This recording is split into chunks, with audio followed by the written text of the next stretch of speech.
마리 앙뚜아네트가 단두대에 오르기 전 마지막으로 먹고 싶어한 음식. 먹는 사람에게 죄책감을 느끼게 한다는데요. 때문에 뉴욕에서 곧 퇴출된다는 이것. 최고급 요리로 꼽히는 동시에 동물학대의 전형이라는 비판을 받고 있는 오늘의 주제, 푸아그라입니다. 푸아그라는 프랑스에서 연회나 행사에 빼놓지 않고 등장하는 고급 요리입니다. 직역하면 지방간, 살찐 간 또는 기름진 간이라는 뜻인데요. 주로 거위, 오리의 간으로 만듭니다. 여기서 핵심은 평범한 간이 아니라는 점. 강제로 사료를 먹여 간을 크게 만든 후 요리합니다. 일반 음식에 비해 가격이 비싸다 보니 전체 요리에 사용하거나 명절에 먹는다고 해요. 트러플, 캐비아와 함께 세계 3대 진미로 꼽히는 푸아그라.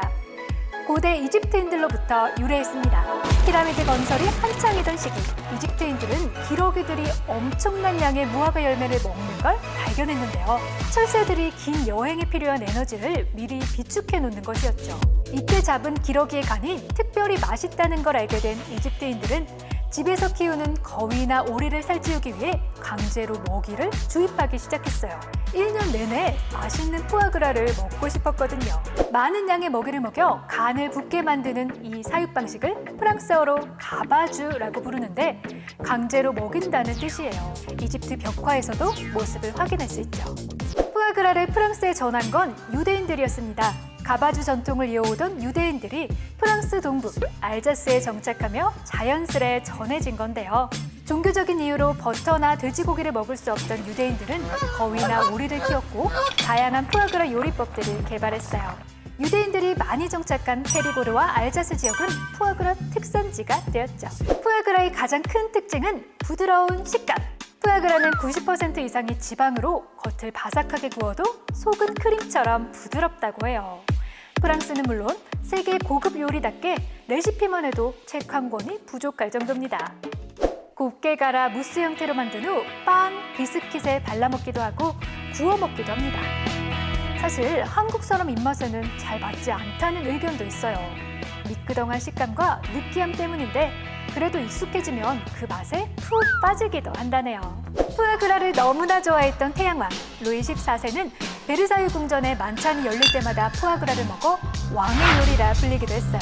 루이 16세의 왕비 마리 앙뚜아네트는 프랑스 혁명으로 단두대에서 처형받기 직전 마지막으로 먹고 싶은 음식으로 샴페인 한 잔과 빠떼드 푸아그라를 먹고 싶다 했죠. 프랑스인들이 가장 사랑하는 고급 음식 중 하나인 빠떼드 푸아그라. 주로 크래커나 토스트에 곁들여 먹어요.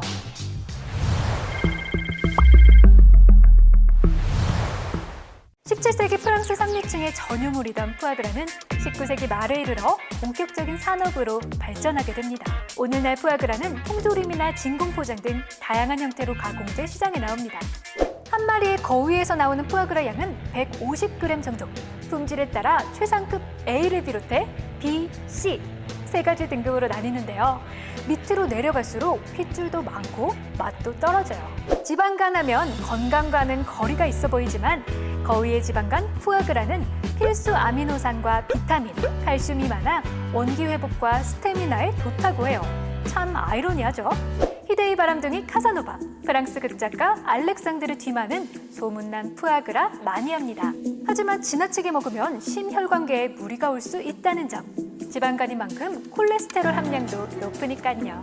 푸아그라는 다른 진미들에 비해 상대적으로 가격이 저렴한 편입니다. 대량 생산이 가능하기 때문인데요. 하지만 푸아그라 생산 과정은 전혀 아름답지 않습니다.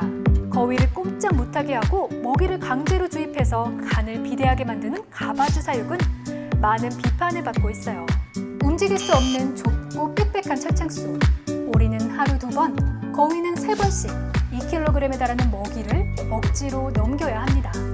토해내거나 몸부림치지 못하게 집게로 고정시키고 튜브를 목구멍 깊숙이 밀어 넣습니다. 자고로 음식은 씹는 맛인데 자유롭게 움직이지도 못하는 데다 먹는 즐거움마저 빼앗긴 거예요.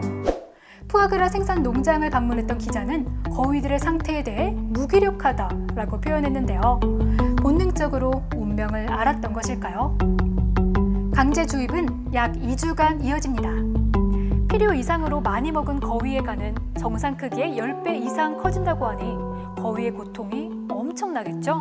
잘 걷지도 못하고 스트레스로 깃털도 남아나질 않는데요.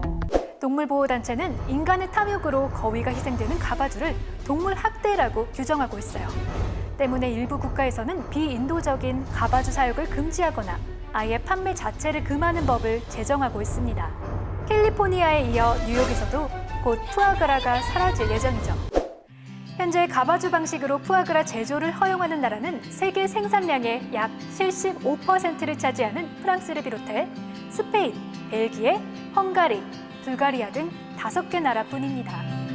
가장 많은 푸아그라를 생산하고 있는 프랑스의 경우 2014년 2만 톤에 가까운 생산량을 기록했는데요. 동물복지 논란으로 소비량이 줄어들고 있는 추세긴 하지만 미식을 위한 노력은 여전히 이어지고 있습니다.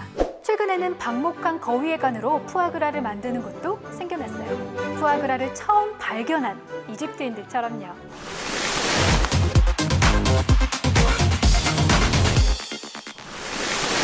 한편 국내에서도 푸아그라를 만나볼 수 있습니다. 사실 우리나라에선 미식에 대한 관심이 높아진 만큼 푸아그라가 대중화되지는 못했는데요. 비싸고 구하기 어려운 수입 제품이 대부분이기 때문입니다. 또 호불호가 갈리는 특유의 맛과 윤리적 문제도 있었죠. 이런 문제들을 해결한 국내산 푸아그라.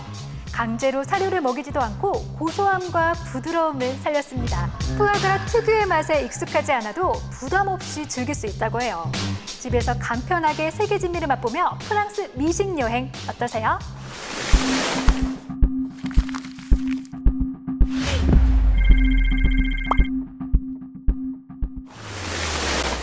구미호가 100개의 간을 먹으면 사람이 된다고 합니다. 왜 하필 간이었을까요? 음양오행에 따르면 간에는 신체의 정신, 즉 영혼이 머무른다고 해요. 심장보다 중요한 생명의 근원인 셈이죠. 어쨌든 거위든 사람이든 지방간은 조심하시길 바라며 H2O 여기서 인사드릴게요.